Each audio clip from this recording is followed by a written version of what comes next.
मंत्री छगन भुजबळ यांनी आरक्षणावरही भाष्य केले। महाराष्ट्राला आरक्षणाची गरज असल्याचं त्यांनी म्हटले। लोकशाही मराठीच्या उत्तर महाराष्ट्र संवाद या कार्यक्रमात ते बोलत होते। पाहूयात। जर निश्चितपणे आरक्षणाची गरज आहे। बर, मला सांगा, आज सुद्धा आमच्या दलित समाजातला एखादा SP कलेक्टर जरी गेला तरी गावात काय परिस्थिती आहे? आज गावात आज सुद्धा त्याला दूर ठेवलं जातं। बरोबर। हा जाती अंत जोपर्यंत होत नाही पूर्णपणे तोपर्यंत त्याची गरज आहे।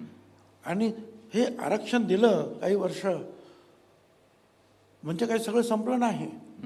आताच मला सांगितल्याप्रमाणे बरे कलेक्टर झाले, SP झाले, तरी आज झोपडपट्ट्यांमध्ये राहणारे लोक मागासवर्गीयच आहेत। त्यांची गरिबी हटली नाही। किंवा आरक्षण हा गरिबी हटावचा कार्यक्रम नाही।